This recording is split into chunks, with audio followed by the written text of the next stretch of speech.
little while to get in the mood for what I'm about to do, so you could do the same. If you feel like touching yourself, go ahead. Don't wait till later.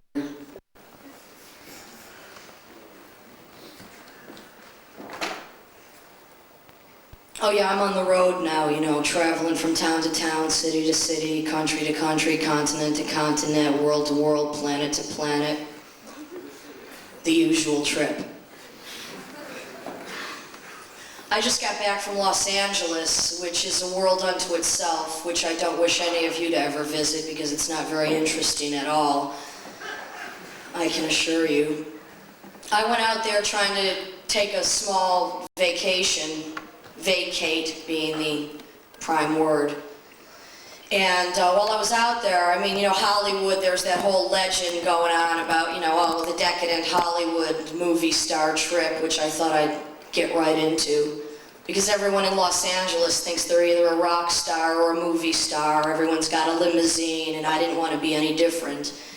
So I hooked up with a rock band that had the limousine, they had the whole trip down, they had the champagne enemas, they had the coke in the back seat, they had the video cam scam artist who comes along to document your every move, because every time you make a move in Hollywood, they make a movie about it. So since I like to make my own movies, I brought my own video cam artist, my own video scam artist.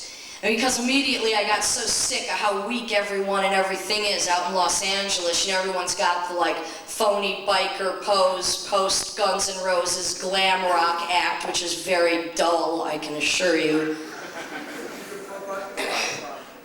I thought I'd bring in my own reinforcements, kind of like the New York City style trip out to Los Angeles. You know, I had to call in like my reinforcements because I did want to have some fun on my vacation. So I thought I'd call in like, you know, my posse, my clan, my tribe, my family, you know, this band of angels. I mean, you know, I used to be in a band, right? As a matter of fact, I was in about 12 bands, but now it seems like, well, the bands are in to me.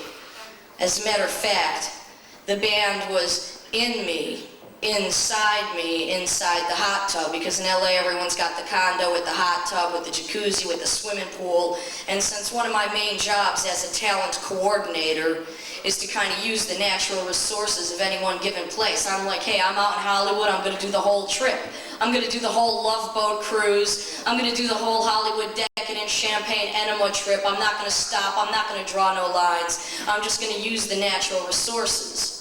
I'm just going to do the right thing because I think I'm always doing the right thing, you know what I mean? I mean, I'm always doing the right thing because I'm always doing exactly what the fuck I want to do with whoever I want to do it, wherever I want to do it, however long I want to do it, and I don't give a shit about what anyone else thinks, says about it, talks about it, because I have no guilt, no shame, no jealousy, no remorse. And since people love to talk about what I do, I thought I'd come and tell you how and why exactly it does happen that way. I mean, why exactly I would be in a hot tub with like 2 blondes and 2 Italian stallions surrounding me like a band of angels, like the king of men, like the kings of sex, like the gods of men.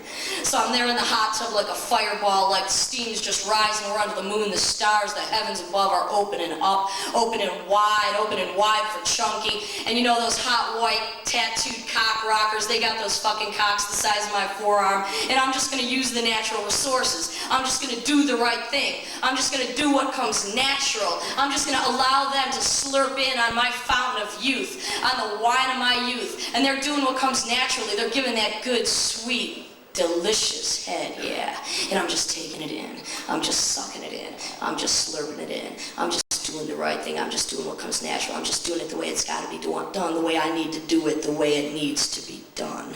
I just want to sweep over them because I know I have one job. If you haven't recognized yet what my job is, I have one job in this life, and that's to turn pressure into pleasure.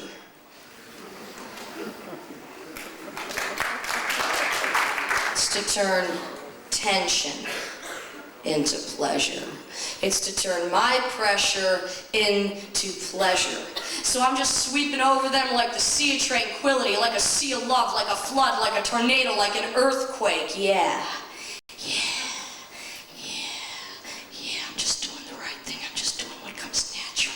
No inhibitions. No need to be shy or conservative or fucked up or weird about it, because all I want to do is release them from the oppressors, because everyone wants to oppress you and tell you what to do and how to do it and who to do it to. And I want to do the opposite. I want to say, just do what you want to do. I just want to release you from the oppression, from the repression, from your life sentence. That's all, yeah, from your life sentence.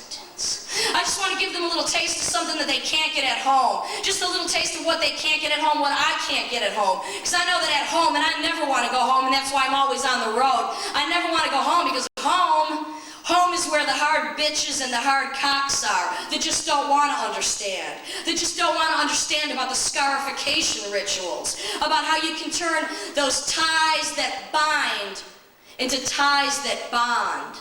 And those ties are full of cum and blood.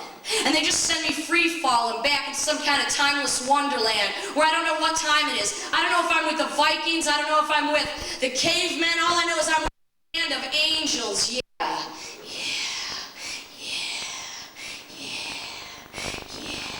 And those fiery tongues, they're just working overtime. They're just working overtime. They're just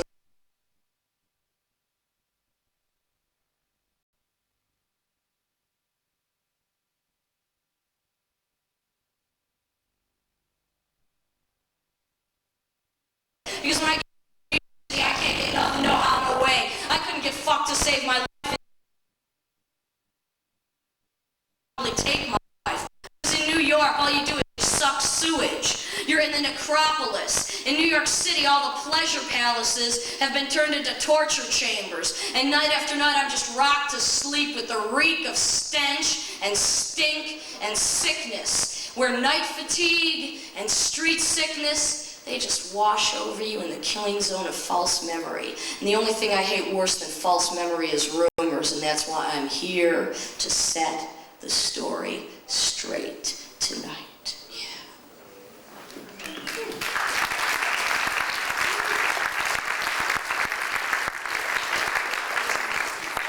You know, I know that the collective mass usually likes to release their pressure and tension by putting their hands together and like making a weird sound. I mean, if you put your hands together, put it where it counts and make yourself happy and make me happy too. You can save the applause for like after, when you're going home. This little performance ditty is about the misfortunes of desire acted out in an imaginary landscape, where visions of shameless abundance degenerate chronically into a series of hostile events. And that's what we're going to talk about tonight, is the series of hostile events. I'm Lydia Lunch, and I have an organization called the Conspiracy of Women, COW for short. And by now, if you know anything about me, you know that my language is not silence. My song is the scream. Terror dwells in the shadow of my wings. My hope is my first battle and my last gasp. I am the knife with which the dead crack open the casket. Now, here at the Conspiracy of Women, we don't propose to have all the answers. As a matter of fact, all we know is that we have all of the questions. So I'd like to start with question number 1. Why is it that the same assholes who invented torture and kidnapping and concentration camps and nuclear power and atomic war and child abuse and pollution and the plague now want to eliminate my right in the United States of America to a free and or legal abortion? Excuse me, but please shut up or I'm going to have your ass brought up on stage and I'm going to take all your clothes off and sit on you. Would you speak Latin, please? Second question. Oh, third. First of all, who the hell are these people that attempt to tell me what I can or cannot do to my own body? If you want music, go to the disco down the street and play the jukebox. How the hell dare they, and I'll point this one at you, Mr. Big Dick, Small Mind, Loudmouth asshole.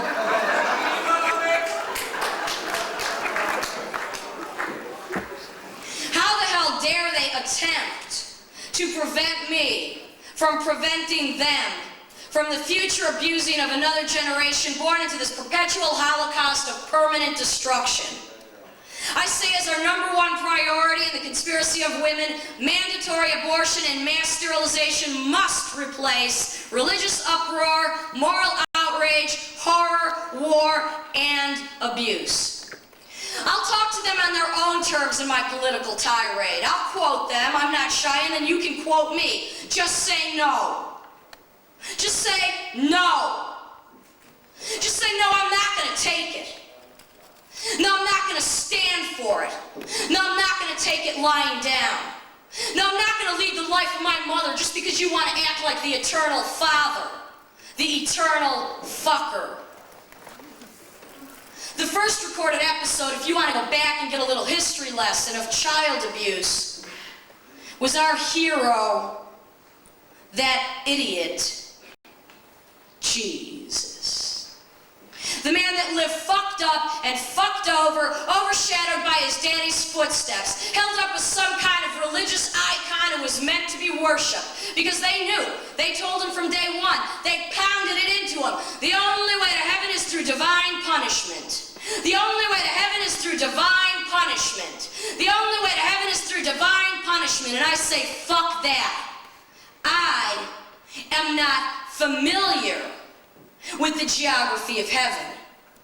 And I refuse to be punished for the sins of my mother, for the sins of my father, for the sins of my brother, for the sins of my lover or some fucker. Yeah, I heard it all before, and so did you. Oh yes, Jesus died for somebody's sins, but not mine. That's right, baby. Not mine, and not his either. Not his either, but for somebody else's, and I refuse to be punished for the sins of somebody else. Just say no, swine. Yeah, speaking about dying for sins. Excuse me, is this your show or mine? I thought so.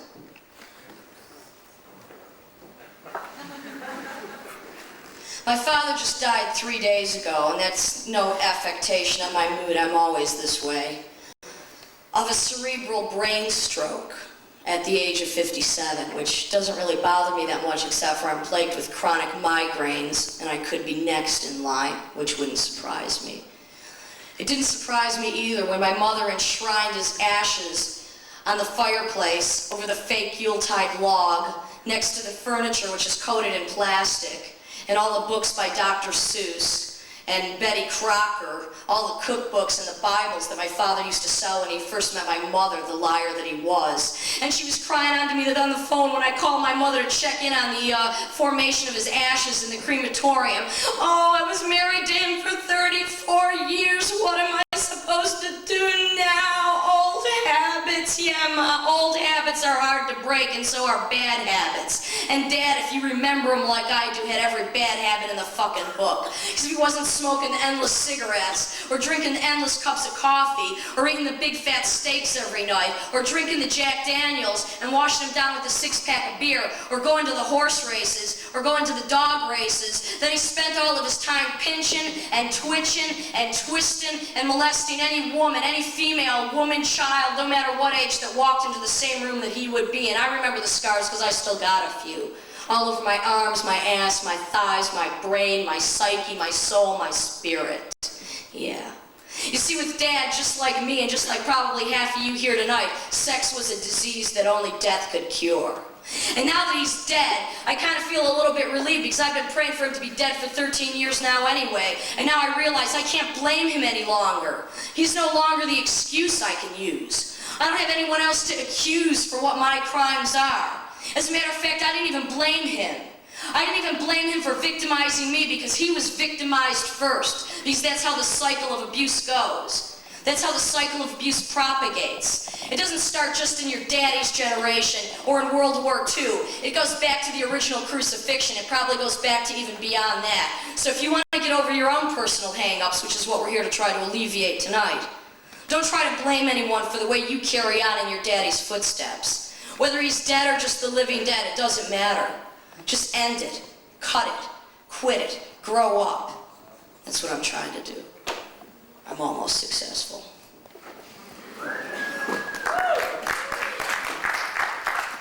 Oh, you failed. This is what you're supposed to do. You know, it doesn't matter when you're going to die. Today, tomorrow, 10 years, 20 years, 50 years. We were all born in the same condition. We were all born into the same condition. We were all born enslaved, and that's where we remain today. Enslaved. Enslaved in a vast warehouse of mentally ill people, locked up and bottled tight, detonating the palace of false hope, trapped in a tissue of lies and illogic, where every sound uttered Mr. Titter, where every sound uttered, where every sound uttered, where every sound uttered, where every sound uttered contains the longing for crime. Yeah, the longing for crime. The longing for crimes against nature, crimes against reason. And I cry out every night before I go to bed, oh, Earth, planet of birth and death, please release me from this psychological lockjaw, where youth is just the mortgaged time of a life gone past, where every day I'm just waiting on the relief from this human race, this rat race. I'm just waiting on relief. I'm just waiting on escape. I'm just waiting on liberation. I'm exiled from truth like a million other pompous corpses, gathered together in an empty existence. Yeah. Empty. Empty. Empty. Empty. Empty. In every city I go to, multitudes of prisoners just invade like warring and sullen zombies. I too feel like I live in a cemetery, bloated, with the demented caravans of the morally, the spiritually, the psychically bankrupt. And just like you, I wake up and every day I feel oh so lonely. I feel oh so lonely and so desperate, and I wait for death behind the thin and fading walls. But I want to celebrate now, because finally, 50 years later, they finally released the last remaining prisoners of the Nazi invasion. Maybe they finally recognized that the enemy is only a figment of their overactive imaginations. So always recognize the right enemy.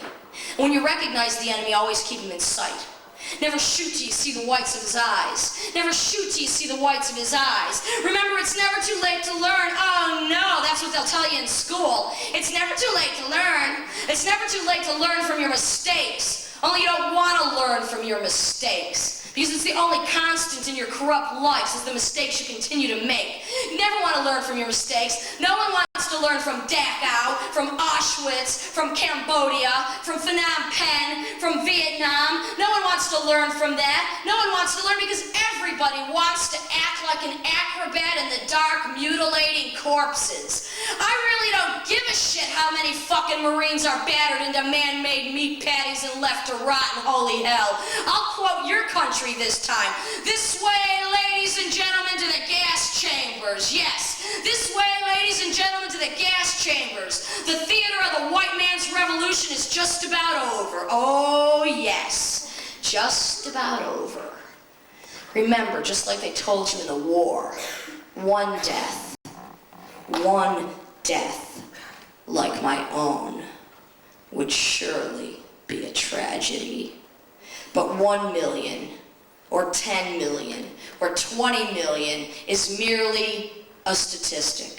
So women, I've got to appeal to you because I know you want to rise up, I know you want to gain power, I know you want to get ahead in business, so don't just stand there, ladies, shoot something. Why don't you get your goddamn guns? You want to rise to power? It's easy, it's simple. Just go out and get your guns. I don't care if you get a small handgun, an AK, 9mm, a submachine gun, and you get your goddamn gun. Just get your gun. Because there's a rumor going on, you know, and I hate rumors. This isn't even a rumor. There's a rumor going on that the war has just begun, that the war is never over, that the war is never ending, that the war is just an orgy, and I love orgies, that the war is just an orgy of drunken hooligans who, in order to pump up that last fading trickle of their waning sexuality, have got to pick up bombs, they got to pick up bricks, they gotta pick up bullets so that they can better penetrate the flesh of my enemy, the flesh of my flesh, the breath of my breath, the breast of my breast. Oh yes, you heard the song, it was very popular. Sing it with me now. This is the end, beautiful friend, the end. No laughter, no surprise. This has got to be the end of the white man's revolution. This has got to be the end of the hypocrisy of the Republic of Democracy. This has got to be the end of communism, fascism, capitalism. Oh yes, that's one thing we still have to get into because humanism ended a long time ago. And capitalism is about the only thing left to embrace. Because I'm sick of fucking groveling. I'm sick of groveling on my belly in this pathetic and puny landscape where I wander town to town, burg to burg, city to city, country to country, continent to continent, planet to planet, earth to earth. Is there anyone fucking left? Is there anyone out there? Can you hear me? Can you hear me when I wonder? Can you understand why I wonder why? Can you understand that I wake up every day no matter where I am and I wonder why? Why I was born an American? And not what would so much better suit me, if you look closely, a Palestinian, Syrian, Lebanese, Turkish, Vietnamese, Filipino, Japanese, Cuban, Afro-American, or my favorite of all, Colombian. Yeah. Colombian, yeah. Because those Colombians, they got those big balls, baby, yeah. And they got the quarter kilo of coke, yeah. And then I could maybe better understand the need to pilfer, to pillage, to plunder, to rape, yeah, to rape like wild Indians. Hi, bloodthirsty, greedy, lusty, needy ideas are also extinct. Yeah. And men love to play God. Yeah. And how I feel about God, I hate God. I hate God. Because God was the first cop.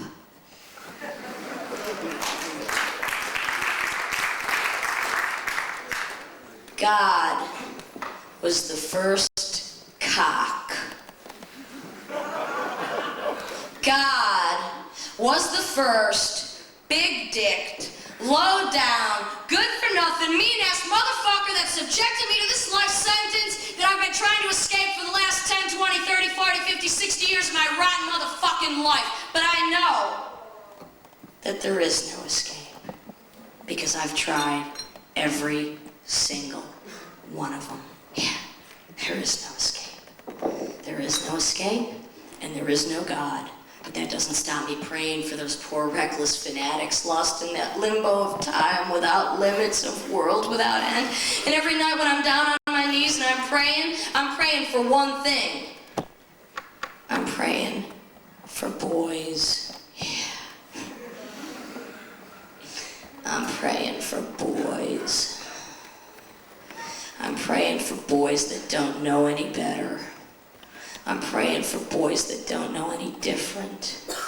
I'm praying for boys that don't know any better than to get 18 bullet holes blown in their bellies when they're traveling in those squads of 15 to 20-year-olds whose sole job, whose only job I can respect is to kill the killers, is to eliminate the judges, is to execute the juries, is to kill the cops, the chief, the king. Hey, baby, the king is dead, long live the queen. The king is dead, long live the queen. And I pray that every night, it's not going to be another sinister nuisance which becomes my national obsession. Every night after night in my house is Night of Death on Blood Boulevard. Oh yes, they told me in their political speeches. A fish rots from the head first. A fish rots from the head first. Oh Manuel, oh Ronnie, oh George, oh Ollie, oh Margaret, why don't you come with me now? Why don't you be here with me now? Why don't you come with me? I want to take you on a little trip, a little vacation, a permanent vacation. Why don't you come with me and check it out? Why don't we go right now? We can just get on that helicopter and cruise on down to Bogota, to Bolivia, to Nicaragua, to San Salvador, to Sandinista, to Beirut, to Beijing, to Brighton, to Belfast. Hey, they know all about it. You told them. You taught them. You showed them that the price they put on human life is death. The price they put on human life is death. The cost of living is hand-to-hand combat, fought tooth and nail, and that's something I know how to do. Yeah. But like a mantra, it's easy. You just follow my 13-step program. You repeat after me. Life is cheap, but death is free. Yeah. Life is cheap, but death is freedom. Oh yes, baptismal in blood. Baptismal in blood. Baptismal in blood. Oh, death wears the proof of a crown from the kings. Oh yes, finally the illusion of freedom has finally disappeared. The horizon has been abolished. It's been replaced by leper colonies on the horizon as far as the eye can see. Yes, slavery is freedom. Slavery is freedom. War is peace. Hey, war is peace. But peace is not profitable. And war is big business. So ladies, if you want to get ahead in business, I'm going to appeal to you one more time. Get your goddamn guns. Get your fucking guns. Get out of here. Go home tonight. Save up tomorrow and buy it tomorrow night. Get your guns. Easter's here. Let's kill some motherfucking God figures. Yes. Get your guns. Because there's a rumor going on, and I don't want you to start any rumors. I want you to eliminate them. I want you to put them into action. The war has just begun. That the war is never over. That the war is never ending. That the war is just an orgy, and I love orgies of senseless violence kicked off by an army of drunken hooligans who, in order to pump up that last fading trickle of their waning sexuality, have got to pick up bombs, they got to pick up bricks, they got to pick up bullets so that they can better penetrate the flesh of my flesh, the blood of my blood, the breast of my breast, the breath of my breath. Yeah. Because if you want to get down to basics, if you really want to understand me and where I'm coming from, then you'd recognize that the death of another living being, it doesn't mean anything to me, you know? Oh, I mean, let's get this straight once and for all. The death of another living being doesn't mean anything to men. Yeah, that's right. The death of another living being doesn't mean anything to men. Because men are so afraid to die that they have to kill everything in sight. Men are so afraid to die that they have to kill everything in sight. Hey, quote them, ladies. You can't beat them, kill them. You can't kill them, fuck them. You can't fuck them, kill them. If you can't do it good, do it hard.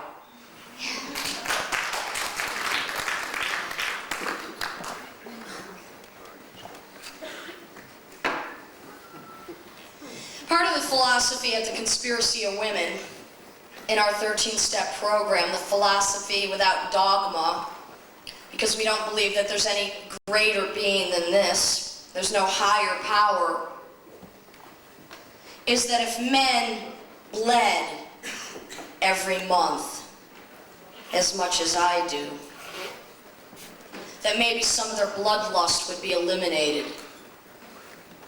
Maybe they would know what real war was all about.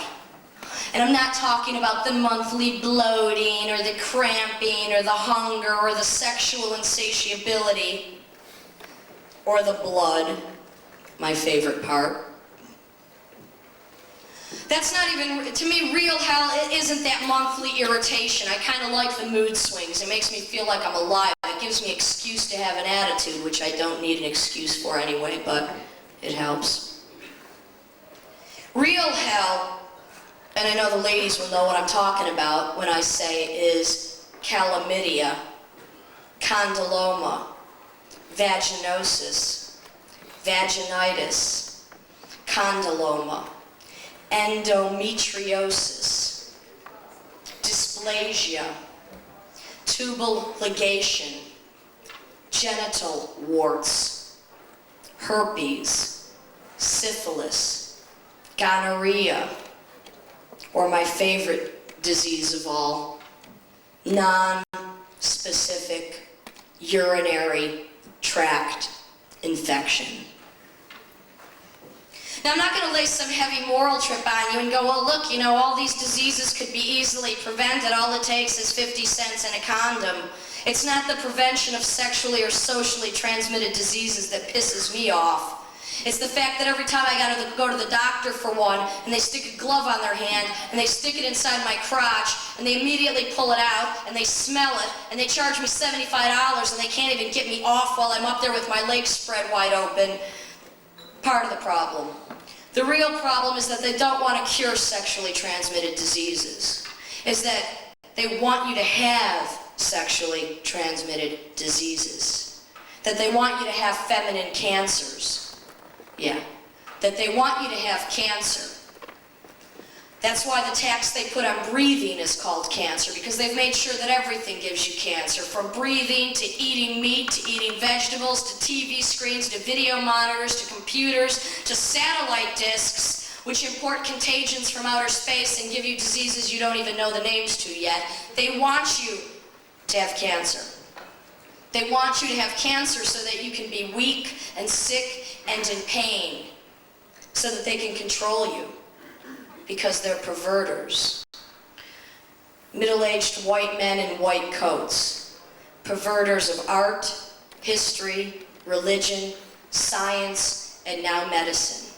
Who like to concoct God in their images so that they can play God, so that they can play cruel tricks on you, so that they can play cruel tricks on you to put you and keep you in pain, and make sure that they charge you as much as possible while they're doing it. And they want you to be in pain, and they want you to be weak, and they want you to be sick. And now they also want you to be scared, which is why they invented a disease, which, if it isn't the fear of the disease, the big killer, yeah, if it's not the disease, it's the fear of the disease. Because fear, which is their controlling factor, leads to neuroses. And neuroses leads to anxiety. And anxiety leads to alcohol addiction and drug dependency.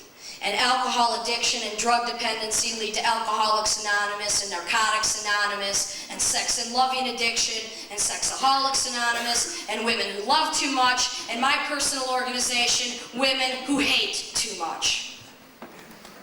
And once you've gone through all those programs and they don't work and you finally end up where they want you, which is in the hospital, when you get to the hospital, they're just going to stand there and look at you like,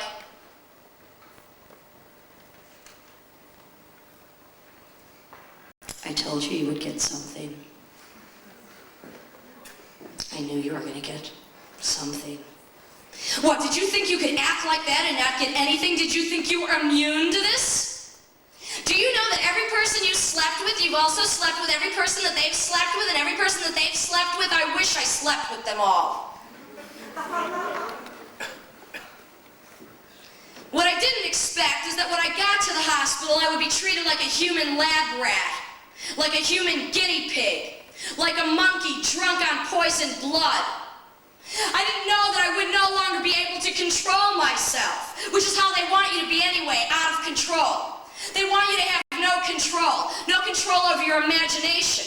no control over your blood, no control over your motor functions. They want you to feel sick and weak and guilty and fucked up, and they want you to be dead. So they can charge you even beyond the grave when they bury you. So ladies, just one word of caution. No morals here, no moralizing, no big trips. When you wake up in the morning and you feel lonely and desperate and ugly and horny and hungry, don't fill up that hole that you have here that starts here and goes to here with garbage. Don't fill it up with sewage. Don't fill it up with rot. Don't fill it up with useless drugs or useless sex or useless food. Why don't you try another technique, part of the 13-step program, and fill it up with yourself? Why don't you fill it up with your own heat, with your own light, with your own power, with your own energy, with your own love? Because ladies, no one can love you like you can love yourself. Believe me, I know.